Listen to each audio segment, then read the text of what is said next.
I've learned that courage is not some deep internal fortitude, that you don't dig down deep and find the courage. That courage is external. Courage comes from the relationships we have, those around us. A partner in business, a personal relationship, our team, because our team believes in us, which gives us courage to do difficult things. A trapeze artist, a world-famous trapeze artist, would never try a brand new death-defying act for the very first time without a net. Now all that courage, they're the world's greatest trapeze artists, but they need something external before they do something very dangerous. And it's the same for the rest of us. So when we have someone who says, I believe in you, I got your back, even if this doesn't work out, I'm here with you. Need motivation? Watch Top 10 with Believe Nation. Hey, it's Carmichael, and I make these videos because in my first business, I quit on my business partner. I struggled to keep going. I was making $300 a month and felt like a complete failure. And the thing that saved me, that pulled me up, was studying the stories of famous entrepreneurs. I got the motivation from them. I also got the strategies of what to do next so that I can go off and achieve my dreams. And quite honestly, I still need the stories today myself to continue my motivation to take it to the next level. So today let's learn from one of the best, Simon Sinek, and my take on his top 10 rules of all time. Enjoy. Rule number 2, keep your vision big. How can we ensure that we're changing with times, technology, culture, politics, and tastes, rather than just trying to beat our competitor? And you see it across industries. Publishing, for example. The internet showed up and they saw it and they thought it was nice. And they, as it took on, they sort of, I guess they were interested in it. They sort of played defense. And then Amazon showed up and Amazon went to all of them and said, hey, you want to invest in us? And they all said no. Well, now they're all playing catch up. They're all playing defense. Netflix went to Blockbuster and said, want to buy us? And Blockbuster said no. The rest of the TV and movie industry were too busy comparing who had higher ratings, and they completely missed the fact that Netflix has now completely reinvented television. I find that fascinating. General Motors was destroying its own electric vehicles to protect its old business, and now they're all rushing to catch up with Tesla. I think this is hilarious. And it's the little companies, the Netflixes, the Amazons, the Teslas, that get ignored, that aren't seen as a threat, that end up defining and redefining entire marketplaces. Now, this is not unique to small companies. Big companies can absolutely redefine. The problem is big companies are more obsessed with their finite goals. Big companies are more obsessed with beating their competitors. And little companies are obsessed with their vision. Little companies are obsessed with this outsized vision that outstrips the resources they have. Right? Somebody says, we're going to do this, and everybody looks around and goes, well, we don't have the money for that. We don't have the talent for that. I guess we'll have to be creative. And I think this is one of the opportunities for big companies. As they get big, their visions get smaller. They become goals that they can just do a back plan for. There's nothing inherent that a big company shouldn't be innovative. But to your point before, they become risk averse. They become stable. And at the end of the day, it takes huge vision. What I imagine is a huge corporation, a multi-billion-dollar corporation, that someone will say, we imagine a world that's so crazy and so idealistic that in this large corporation, they all look around and go, we don't have the money for that. We don't have the talent for that. I guess we'll have to be creative, which scares the heck out of the investor community. But remember, all of those companies were founded by whether it's your Steve Jobs or all of these companies, Salesforce, they all started by young people who had no experience and only had vision. And I think there's no reason why big companies cannot be innovative, but I think it's about pushing their own boundaries and allowing for entrepreneurship. And inherent in entrepreneurship is failure. You can't experiment without failing. I remember talking to a CFO of a big company once, and he told me that he has 2 priorities for the company. Innovation and efficiency. I said, good luck with that. There's nothing efficient about innovation because you have to keep trying something over and over again. There's nothing efficient about that. And for some reason, I don't know what it is, companies are obsessed with growth. And everybody, they brag, we're a hyper-growth company. Show me one article, not 10, not 15, show me one article that shows any data that hyper-growth is good for business and good for the company. There is no data to show that companies who are obsessed with growth actually build stronger companies, because they don't. And so it is a fool's errand that is promoted usually by an incentive structure that rewards short-term benefits. I think what companies can do is start to look at their incentive structures and start rewarding things like teamwork, ethics, and long-term gain. And guess what? You'll get the behavior you reward. Rule number 3, tell powerful stories. Leaders need to model behavior, like parents need to model behavior. So for example, I'll give you a company says, we believe in integrity and always telling the truth. And then the phone rings and, an assistant picks up the phone and the executive says, tell him I'm not in. Well, congratulations, you've just sanctioned lying, And so it's one thing to write it on the wall, it's another thing to actually practice the thing that's written on the wall. So modeling the behavior is absolutely essential because your actions will speak much louder than your words. And the stories do matter. Stories are much more powerful than statistics. What did Stalin say? I'm quoting Stalin. The death of one man is the death of one man is a tragedy. The death of a million is a statistic. Interesting. I think he said it the other way around. The death of a million men is a statistic. The one of them is a tragedy. And I'll give you a real life example, just to put it into. So let's say something like, okay, so COVID ravaged the world. Some would argue expectedly, some would argue unexpectedly, but it happened. And over the course of just over a year, 600,000 people in the United States alone have lost their lives. Many women, children, and fathers, and mothers, and families destroyed by this horrible virus. Okay, that's true, right? Here's story number 2. I know this young woman who lives in Southern California. Her name is Cami Yoder. Cami was driving home from work one day, and she turned the corner and came upon a car accident that had just happened. The ambulance hadn't arrived yet. A 17-year-old driver accidentally hit an 18-year-old pedestrian with her car. The girl was lying on the street, one of her legs at an uncomfortable angle, a 90-degree angle. Cami pulled over her car, got out. Thank goodness she actually knows basic first aid. She performed CPR on the young girl to keep her alive until the paramedics arrived. Eventually the paramedics came, they took over from Cami, and they took the girl to the hospital. A couple of days later, Cami was curious what had happened to her, and she went on the blotter, she went online and found out that the young girl had actually died. Which was more powerful to you, the death of 600,000 people or the death of one young girl in California? Second. And the second one gave you goosebumps, the first one didn't. And that's the point, which is, what's the difference between 500,000 people dead or 600,000 people to 650,000 people dead? It emotionally moves us zero. But when you tell the story of a person who is an example of what happens, if we tell the story of one death of COVID and how it's affected that family, the emotional impact is vastly more powerful than simply relaying statistics and numbers. And so yes, I do believe that part of being a good leader is not just the intent, but part of good leadership is the ability to communicate. Those things I think are inextricably linked. And learning how to tell a story, quite frankly, that captures the value of your work. Because people can relay those stories much easier than they can relay or remember the statistics. Throughout the organization. Throughout the organization. Story gets passed down, Correct. sometimes generations. Generationally. And great organizations, like great cultures, have myth. There's stories that have been passed down generations in nations about the founding. Yeah. The Marine Corps celebrates their birthday every year. There's debate whether that's actually even their birthday or not. It doesn't even matter, right? And it becomes part of the culture. These stories become ingrained. George Washington and the cherry tree. Yeah, was it a cherry tree? Yeah. They become ingrained in the fabric of the nation.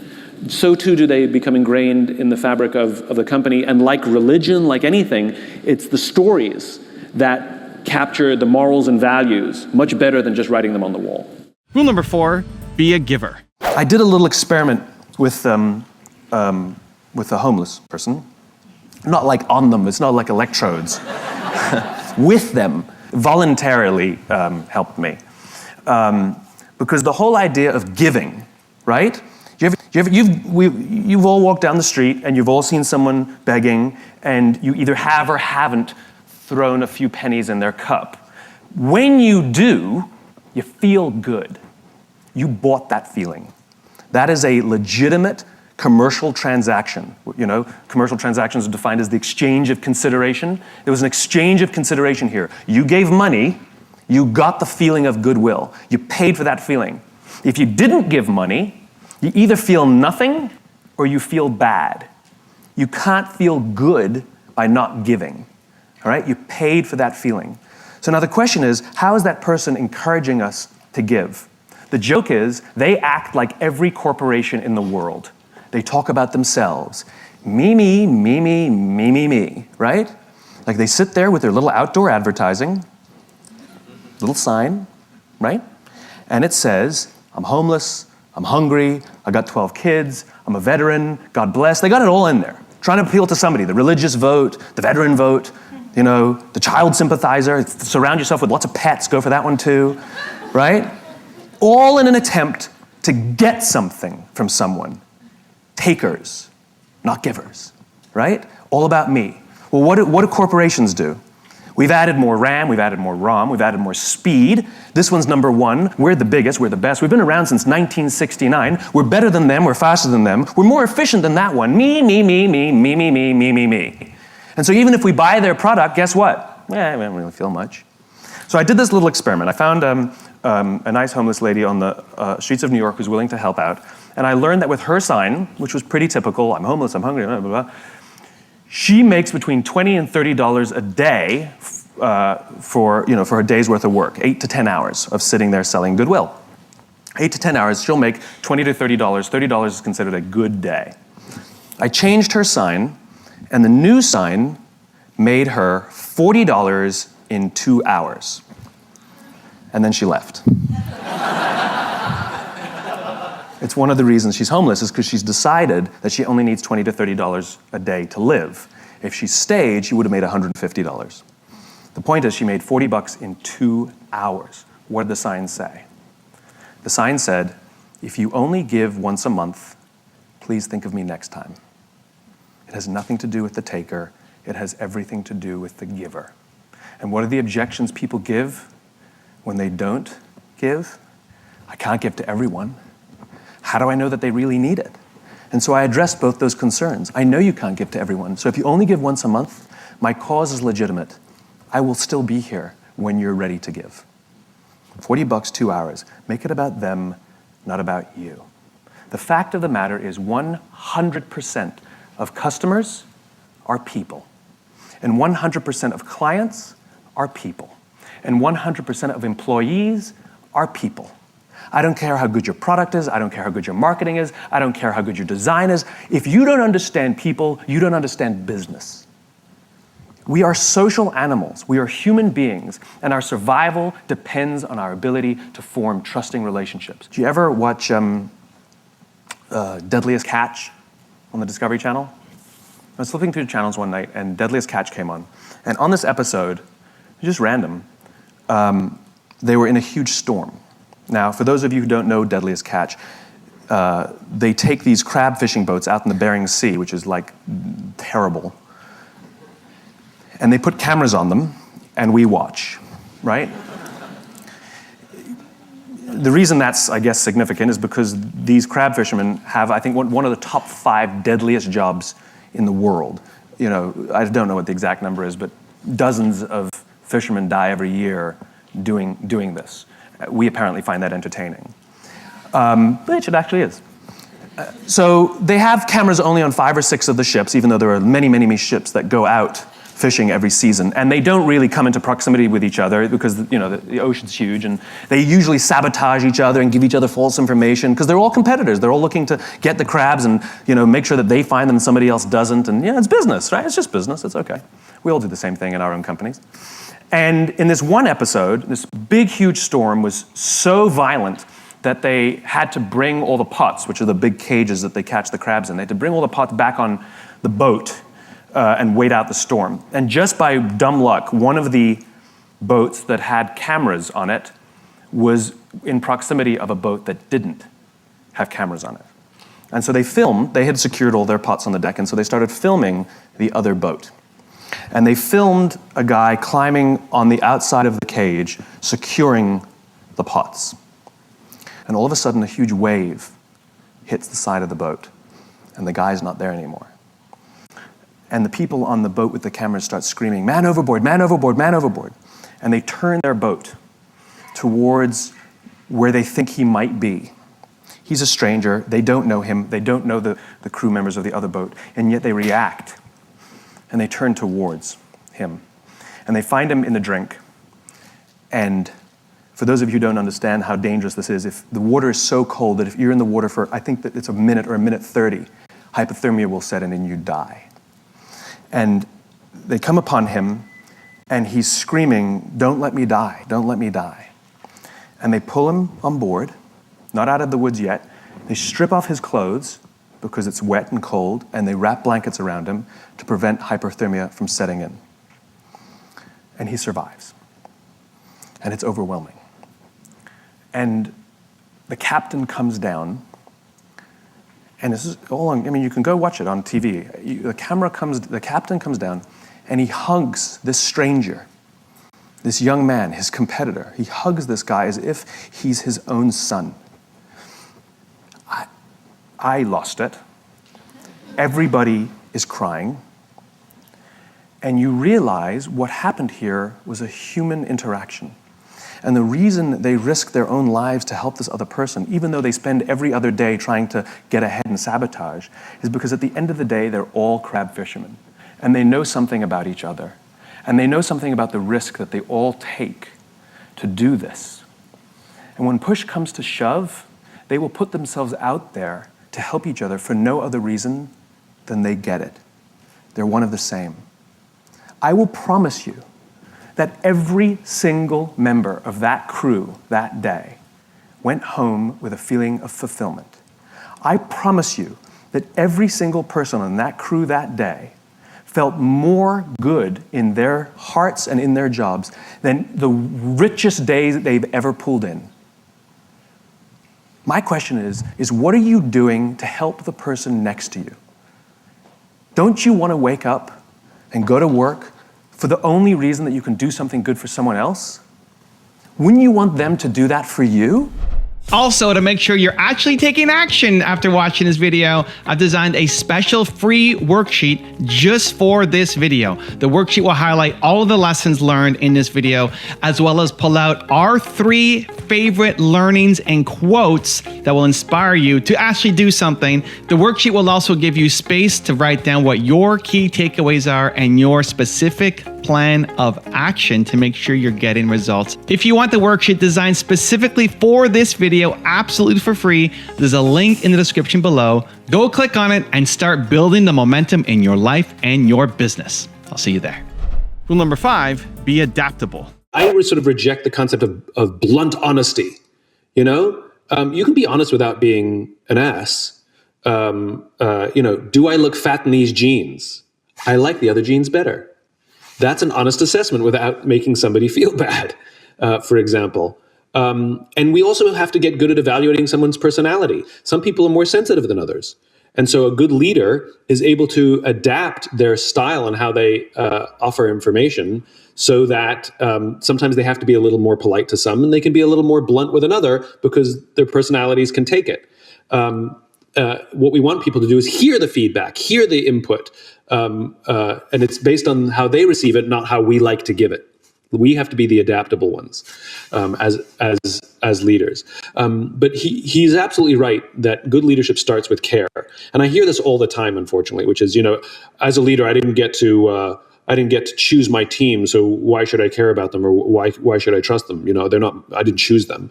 Well, you didn't get to choose your children. You love them, and this is one of the risks of leadership. Leaders have to take the risk to care. They have to take the risk to trust first. I've never in my life heard a great leader say, "Prove to me why I should trust you," to their team. It's the opposite.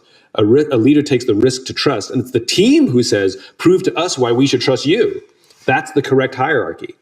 So yes, you do have to care. You want to see your people as human beings first. They are not the problem. They may have a problem, and inject a little empathy into the organization. This is what reflects care. So, for example, I'll give you one example. So here's a pretty normal scenario. Somebody walks into an office and says, your numbers are down for the third quarter in a row. We've had this conversation before. If you don't pick up your numbers in the fourth quarter, I don't know what's going to happen. Empathy changes that. You walk into their office and you say, your numbers are down for the third quarter in a row. We've had this conversation before. Are you okay? What's going on? I'm worried about you. That's empathetic. That's the expression of care, that we recognize that someone may have a problem, but they are not the problem. Rule number 6, practice the art of listening. Listening is not the act of hearing the words spoken. It is the art of understanding the meaning behind those words. When people say you're not listening to me, and we simply parrot back the words that they were said, congratulations, your ears work.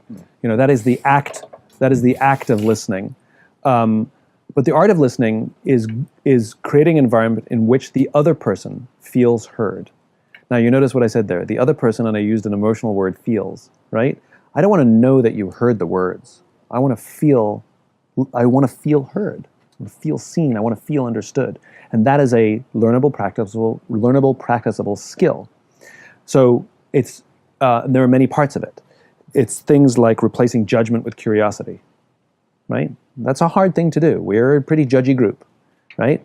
To be curious why someone has a point of view. It's creating a safe space for someone to, as my friend Dia Khan calls it, empty the bucket.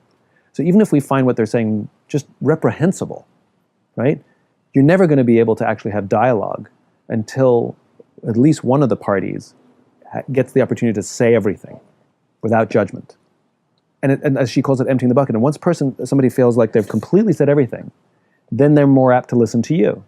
But usually what we do is we defend, or we litigate, or we interrupt.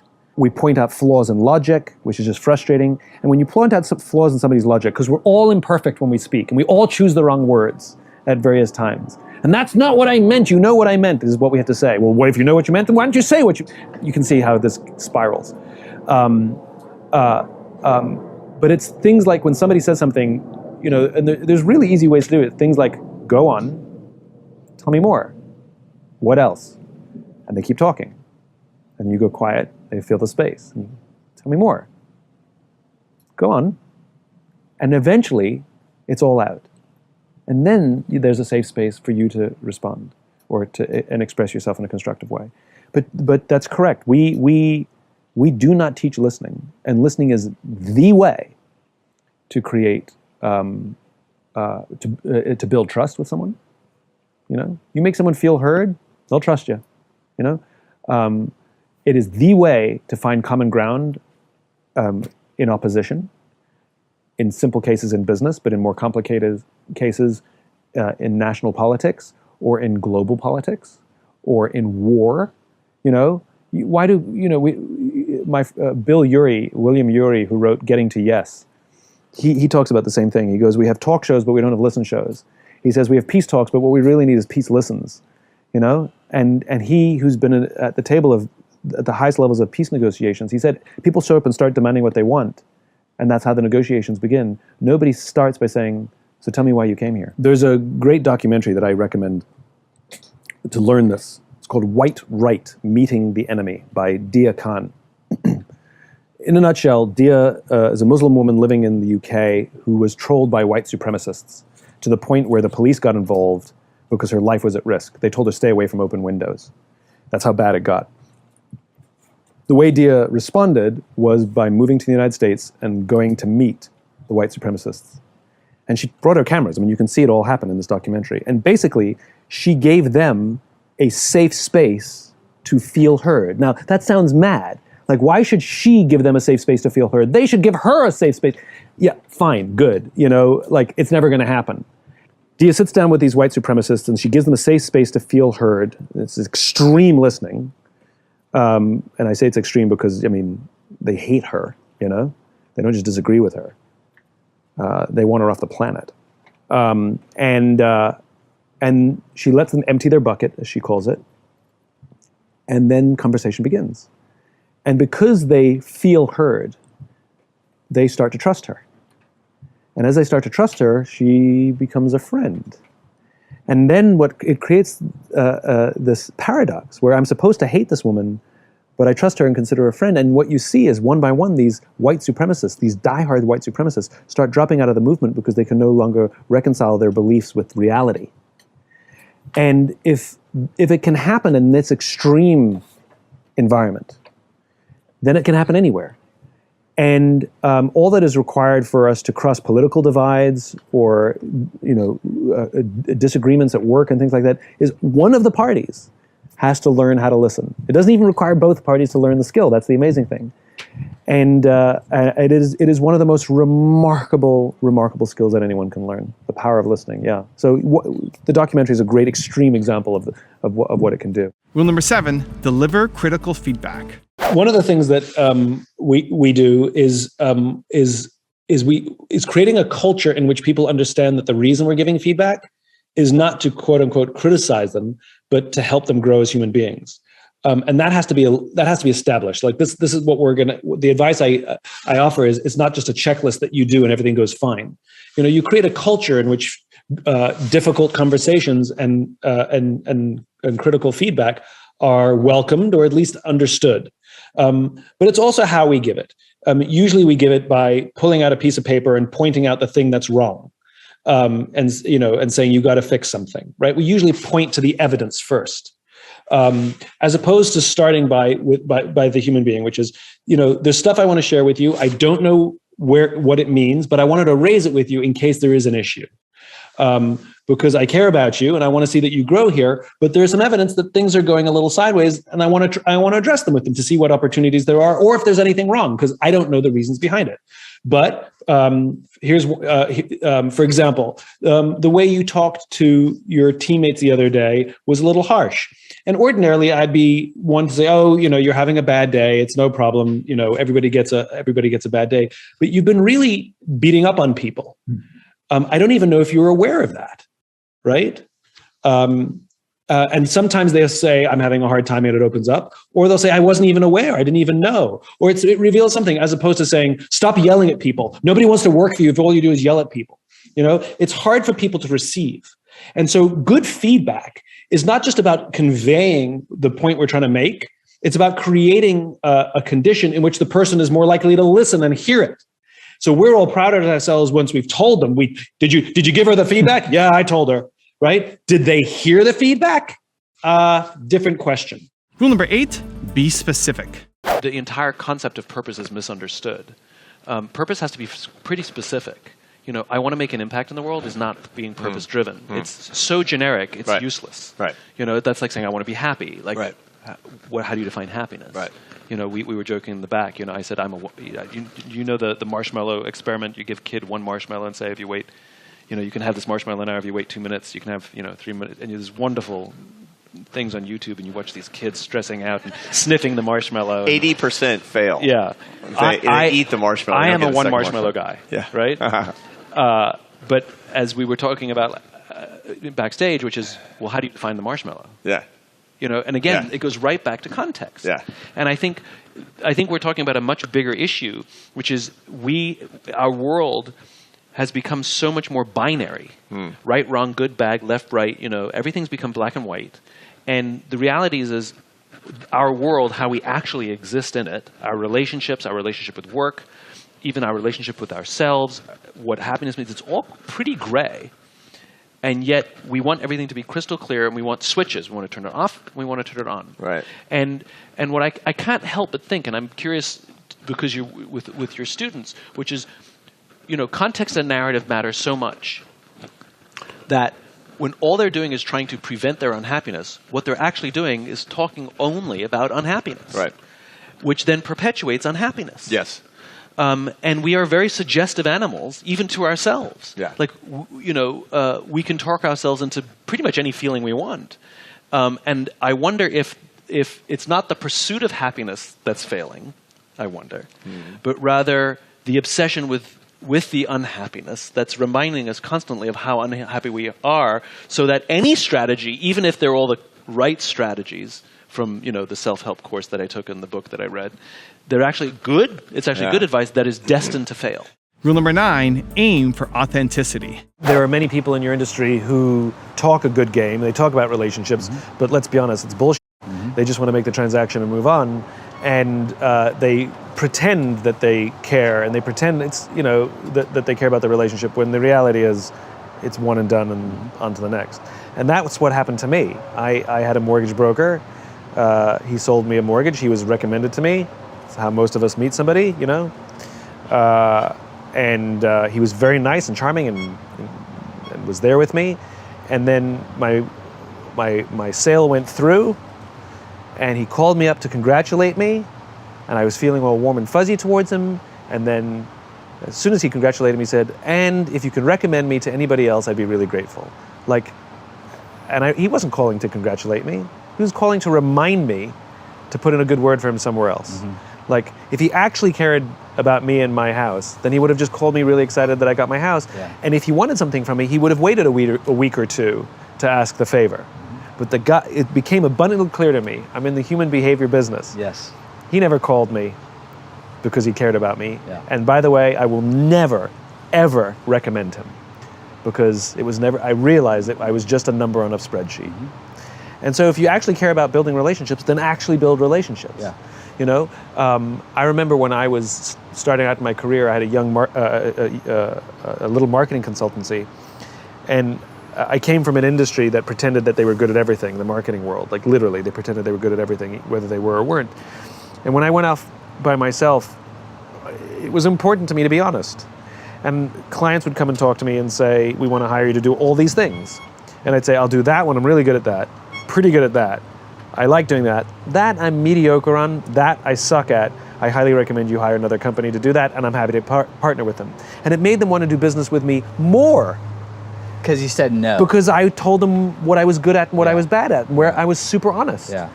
And we've all had that experience where you want to hire somebody and they go, let me introduce you to somebody. It happened to me recently. Yeah. I wanted is like something silly. Yeah. I needed wallpaper. Yeah. He highly recommended. I called him up. He came. He gave me a quote. He's like, "You know what? I'm not the best at this thing," and he gave me the number of somebody else. Yeah. Now all I want to do is work with him again, Yeah. and I keep giving out Yeah. his phone number Yeah. to other people, even though I actually never did work with him. Yeah. Because what builds a relationship is an honest broker. Honesty is such a hard thing to get, especially in a transaction business, especially in a commodity business, because it is just volume and numbers. Yeah. And that when you actually find an honest one, all you want to do is help them build their book of business, even though you may never do business with them. And that's what a lot of finite-minded folks in your business don't get, which is, you may never sell me a mortgage, but I'll become your biggest champion. And rule number 10, the last one before some very special bonus clips, is live in balance. My fear is that an over-coddled parent combined with excessive amounts of social media, combined with the addictive qualities of a phone, that there's a generation where too many people in that generation are not learning the skills to deal with stress. Right. And we see this with increasing rates of depression and anxiety, and in its worst case, suicide. Right, yeah, absolutely. Is there a balance that you see in which humans and technology can work together where it's sustainable and there's longevity to that and creates resilience? Of course, Yeah. of course. I mean, that's like saying, is there balance between alcohol and human beings? Right. Of course. Right. Of course. Excessive drinking, Yeah. not good. Not good. For any of your relationships or your own Sure, health. Well, excessive technology, not good for any of your relationships Right. or your health. Right. Of course there's balance. Yeah. And it's about being responsible. We know that other dopamine releasing things like gambling or smoking Right. or alcohol, Right. that we have laws to help us, but we also know that there's a responsibility that comes with those things. But we don't really talk about the responsibility that comes with technology. Right. We've all felt it. You're out with a friend and they're on their phone the whole time. It doesn't feel good. Right. You wake up in the morning and the person you live with, checks their phone before they say good morning to you. It doesn't feel good. You're out with a friend, they pull out their phone, you feel stupid, so you pull Yeah. out your phone. It doesn't feel good. Right. And so it's, I think we have to learn the skill to balance these things because it's a gift to our friends. It's a gift to the people we love. It's not even a selfish thing. It's a service. Right. So we start to see learning to find balance of technology in our lives as a service to the people, so they feel loved, so that they feel that we're present with them. Right. I think it's a better way of treating it, as opposed to, I have to get a handle on this, but rather I'm going to do it for you. When it's an employee market, I think it sends a message to us that we took a lot of things for granted. You know, people need jobs. We can pay them fairly. We don't have to pay them better than sort of middle. You know, the kinds of things that we can offer them become secondary because we have all the cards, we have all the power, and so I think one of the things it forces us to do is to start looking at what people get from work. The nature of work has changed over the course of decades. Work wasn't the place that we had our sense of belonging. People, if you go back to the 50s or 60s, work was a place you made a living, and you had your sense of belonging and community from literally your community. People were much more active at church. We went to bowling leagues. We were members of Shriners clubs and volunteer groups. Like, we had strong senses of community and belonging outside of work. And over the course of the years, those things have sort of blended. We've seen less engagement in church. The bowling leagues have all but disappeared. And now people are demanding things that they never used to demand from work. Things like belonging, things like, what am I being a part of? Like, that my personal purpose has to be intertwined with the organization.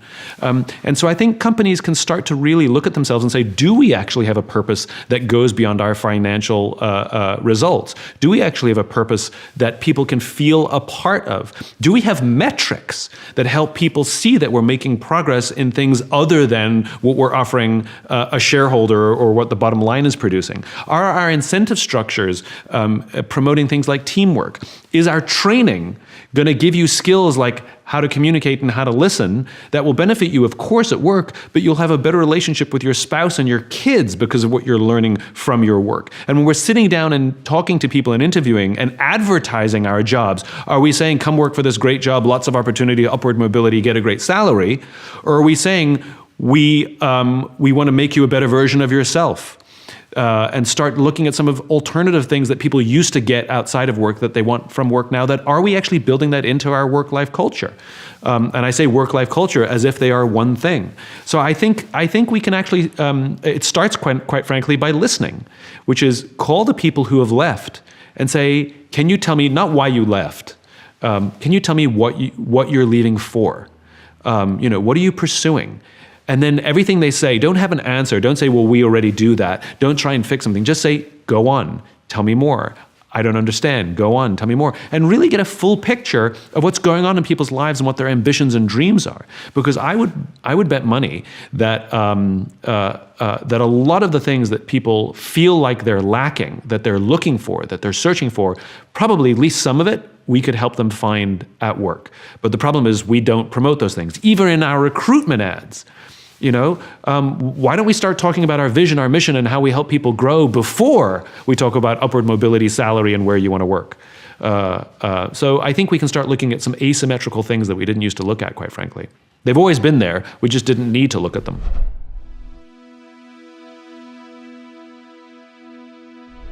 Because you made it this far in a video, I want to celebrate you. Most people start and don't finish. Most people never actually follow through. Most people say they want something, but they don't ever do the work to actually get it. But you are different.